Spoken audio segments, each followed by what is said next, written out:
For me, I think the most fascinating thing about the movie Determinism is the issues that it covers. Just being in school, being involved, but at the same time dealing with race, dealing with drugs, dealing with just, trying to find a better way to live our lives. Creators of this film are a part of our generation. It's the generation that we're sort of speaking to in this film. It also, just in general, it shows that gritty side of college that most people are never going to see. What we tried to show was another side of college. You have your typical college movies where it's all life, party and games. But there's always, wherever there's money to be made, there's a subculture. And I believe Determinism portrays this subculture pretty well.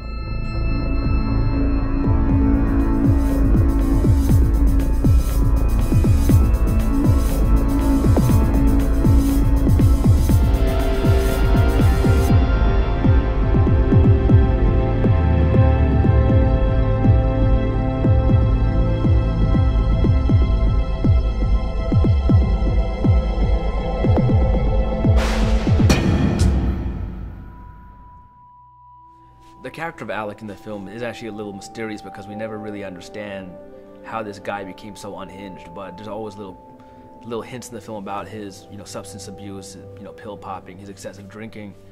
We see in the beginning that Alec is extremely isolated. He's spending a lot of time alone talking to his video camera. Everywhere you go, you get the same questions. Where are you from? So where are you from? New Jersey. Where are you really from? No, I mean like, where are you really from? They don't mean any harm, but in their eyes, you'll never be an American. The character is actually very much damaged by racism, so it looked like racism was something that was bothering him for a long time. And also being in an environment where he feels very much like a minority, where he doesn't feel like he could ever be granted full participation. He never feels like he could fully blend in and be open to the same experience that the other students have. So how are classes going? That day's dead for me, dog. I'm not enrolled anymore. You dropped out? Flunked out. Tristan is a kind of a recovered drug addict at this point in the movie. It picks up kind of on the other end of the spectrum of drug use. I kind of got influences for this character from people I knew growing up or people that I met at college. Him and Alec's relationship is really based upon doing the wrong thing. They used to do a lot of drugs together, and then my character kind of puts a halt to that. He's motivated to do well in school, to kind of pursue other things in life. He ends up having a romantic interest in Alec's former girlfriend. Where'd you get that ring from? Oh, it's old. Who gave it to you? You don't want to know. He kind of is, throughout the movie, overwhelmed with this kind of guilt for betraying his friend like that, and feeling slightly held back because his friend isn't moving on with his life. Tristan is just, he's constantly stricken with guilt for this. Well, in the film Determinism, Wallington basically is, a college student who is trying his best to go down the right path. He's really interested in law, really into his studies, and he just wants to leave kind of like the urban environment behind and quote-unquote make something out of himself. Well, little by little, progression begins in which Wallington realizes that there's a lot of factors against him that are beyond his control, which don't allow him to exactly progress in the form that he wants. So you couple that along with a couple of bad influences, as is the character Colin, played by Mike Pryor. So you a big-time lawyer now? Paralegal place ain't trying to hire anyone now, man. What you know about dying? Let me see that. Be careful with that, playboy. I don't know if you're ready for something like that. When'd you get this, man? Don't worry about when I got it. Worry about what you could do with that. And you just start seeing him spiral downwards. And, as you guys see in the film, everything goes downhill from there for him. You didn't have to kill him. I had it under control. Really? I had it under control. After he hit you? Or after you was on his back and he was trying to run away? Listen, you just don't get it. We're not in Philly, we're not in New York, we're not in any big city where you could just kill somebody and it's gonna go away. The character that I play is Novell, and he's a person that is really intrigued by this life of crime, and he's just trying to live a lot of different, he's trying to play a lot of different people, so he's having an identity crisis. He comes from an urban background, he's used to the thug mentality, but he goes to college, so he has this disparity in the way he perceives himself. Oye, tipo, ¿qué pasa? ¿Qué pasa, hombre? Nada más, nada más. Mira, tengo una pregunta. Mi amigo aquí quiere un poco de hielo. Este tipo aquí. Hey, ¿Cuánto quiere pagar? yeah, what do you want, man? I only got $20. But what determinism does is it shows the darker side of college and the college experience within the context of the drug game. And this is what all of the characters are just wrapped around, and just trying to make money because there's a lot of money to be made with it, but they just get really, really caught up. So this is what determinism does. It shows how people get caught up. Yeah, man, we got a little bit of time.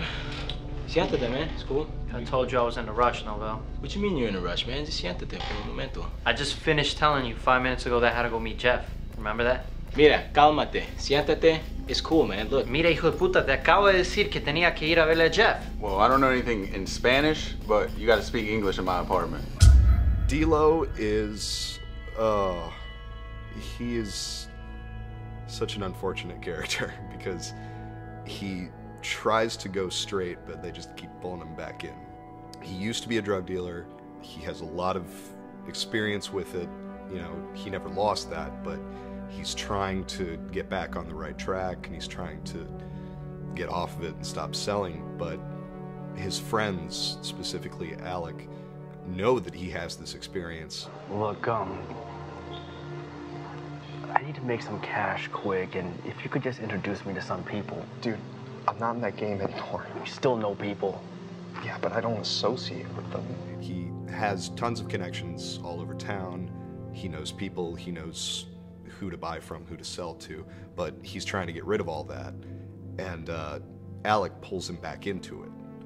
D-Lo's very unassuming, which is, you know, why he's so good at it. The best criminals look like really innocent, trustworthy people, so that's what he is.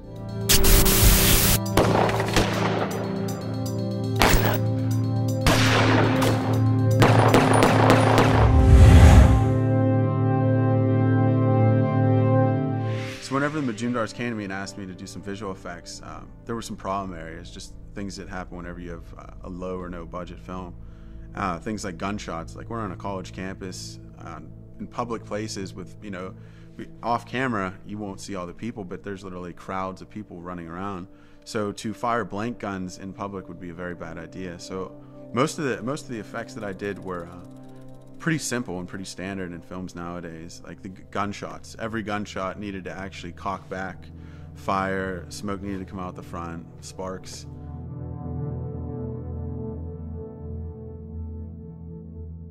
There was also a big thing that started coming into play where it was hard for certain people to identify the characters, like their names and who they were in the film. So the Majumdars came up with the idea to put the names in, like creatively, like on a wall or on a window, car window, pool table.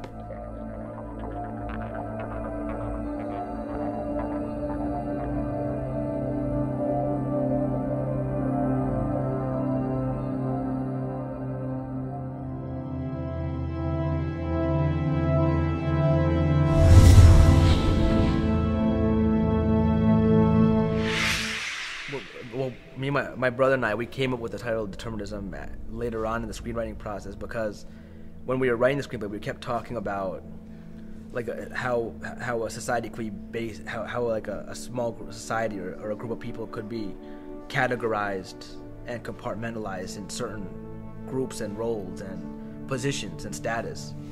And when I started researching deterministic philosophy, you kind of see how, you know, how a lot of individuals don't really have much choice into what role they play in this world. I mean, of course, people could break free from those things, and if they, you know, do luck or hard work. It's also what Alec believes. The main character of Alec, he feels like he's trapped by determinism. Yeah, he feels like he has no real control over his life. Well, the story of determinism actually was basically just cut and paste from the local headlines of what was going on the campus. So we would read a newspaper article about, you know, this drug dealer getting busted, or this person, or this body being found, or we hear about cops raiding, you know, a frat house filled with cocaine, and so we just thought you know, we just take these incidents and just try to form, you know, basically combine them in time to form like a very compelling story about it, because it's a world that people don't really, you know, that world that hasn't been explored in crime cinema. So, you know, we just thought, why don't we go ahead with it? College is a party environment, and you know, when people think partying, they think drugs, alcohol. You know, someone's got to supply the drugs. So like, you know, then you see there's a whole subculture of just people that are doing that, and they're just rising tuition costs. It's just, you know, college is just so expensive, and so kids that are struggling, just selling weed here and there, and we just thought that'd be like a great subject for a movie.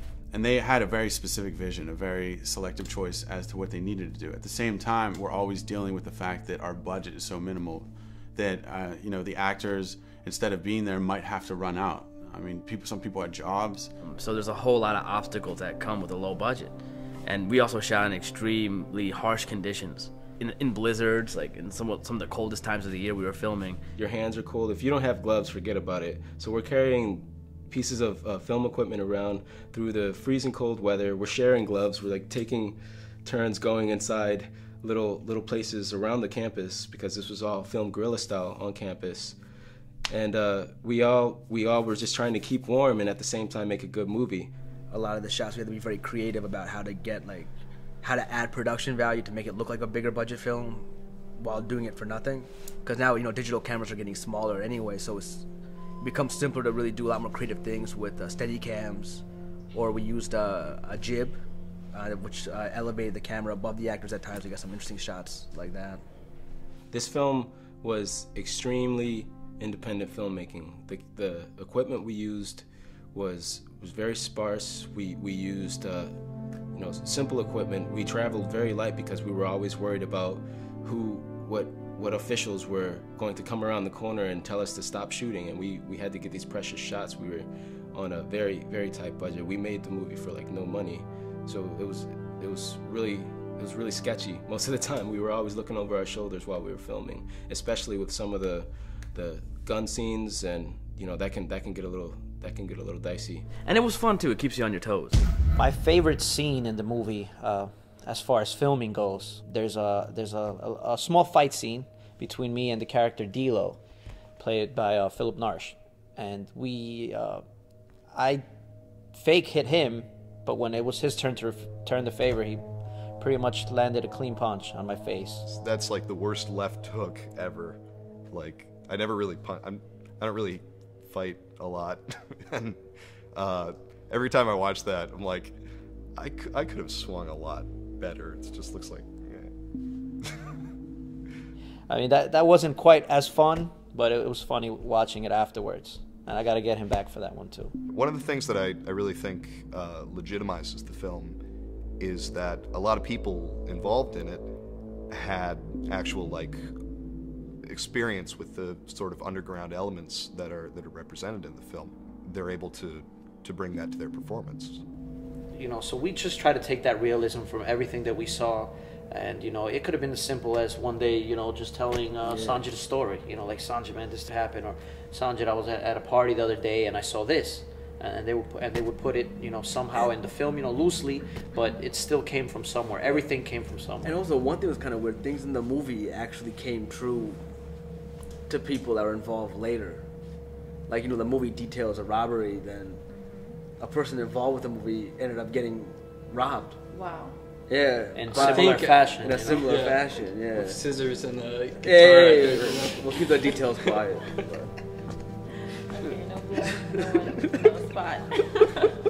I really hope that this film Determinism inspires people to just go out there, pick up a camera, a cell phone camera, whatever, and just go and make your own movie, go and tell your own story. And when you see the film Determinism, it's like, you know, watching reality just amped up 100%. It's something truly amazing to see.